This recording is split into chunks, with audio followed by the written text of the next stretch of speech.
The second part is our ultimate goal. When you play, you remove yourself, your ego, your personality, and you channel, the divine feeling that once touched your heart and made you be passionate about music. And you channel it through you. It's not you who is playing, it's something else, and you channel that energy so it could touch other people as well. That's your ultimate goal. It's quite satisfying, and you really feel you are in the right place. Right? So in that space, there's no you. That's our goal. But consider this as a beautiful house. And any beautiful house needs to have a very structured, calculated blueprint basement. And if something is one, pillar is higher than another one, then you build the house. It will, as soon as you play to your teacher for the first lesson, if you just start with the art, you will crumble.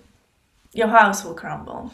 So it's very important to structure very systematically, technically, this blueprint. And this is what we are doing in this first 5 days of preparing the piece. Even to be honest, more. 5 days of analysis and then 3 to 4 days of learning the piece. Till we can play it in a fast tempo, the entire piece with no mistakes. That's the technical part, but you know why you're doing it. You're doing it so then you can forget about the notes, as we heard about before, let go, and just let something much greater speak through you. But if it's both ways, you cannot start with let go and just, I don't care about technique, it will come if I just tune in the right energy and frequency. That will not work. Yeah. But also the other way around. If you're so focused on this blueprint and when you perform, you're trying to think to still how to structure the blueprint, you're not building the house, you're still trying to present the blueprint instead of the house, the audience will not resonate and the performance will not be there. They will be like, I feel this boy is struggling, or I don't think I understand classical music. So it's both ways, but they need to be balanced. But you should just understand that when I'm asking you to make everything so precise, is that your blueprint is perfect as much as possible. So then you can go in with all the imperfection and improvisation and all your creativity into creating any crazy house you want, but on a very, very structured mathematical blueprint, which is perfect and is gonna hold your crazy creation, That's why when I'm saying you cannot just play this and thinking, I'm moving my elbow. That's probably the only thing that goes through your mind. But how? Did I close my hand? Did my wrist go down and I've done the double swing? Also, do I make double swing here or just a swing? You have to know. It has to be very analytical at this stage. It's only your day 2 will be in the piece. There's in the book 4, there will be the checklist. That at least for the very first piece, I suggest students to use, especially if they need to practice the whole week without me. So for every step, you have boxes and you check, and every time you look at your recording, you look, okay, how is my wrist? Good?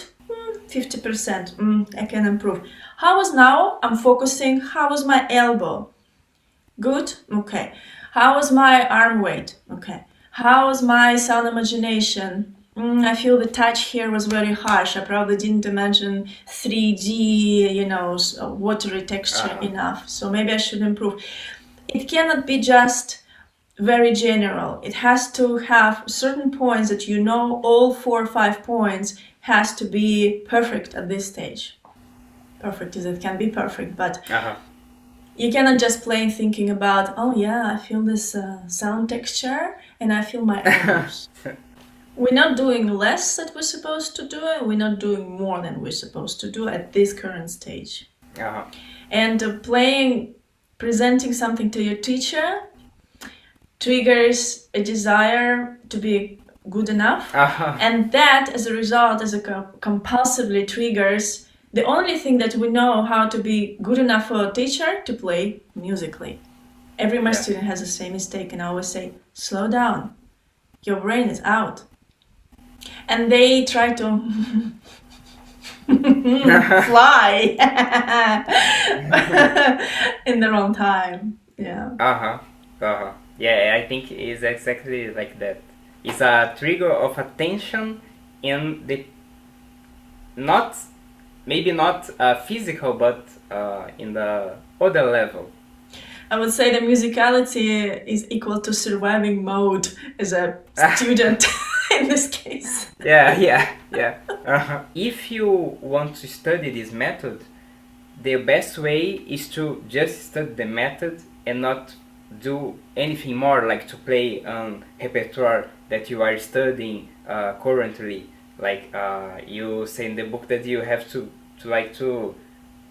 make a piano vacation of your old repertoire and everything you did. It's 3 months. Before. That's why it's called retraining program. The absence of seeing the full picture, or better say experiencing the full picture, because you're still experiencing the pieces of the puzzle, but you never touched the whole puzzle yet.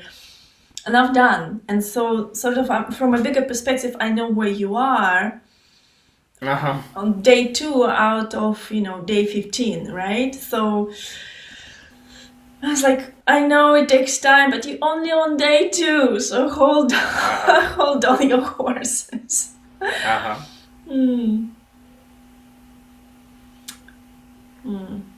I always suggest not to play anything. It will speed up. You will just feel that nothing is holding you back, and you really fully immerse yourself into understanding and make usually much bigger jumps in the progress.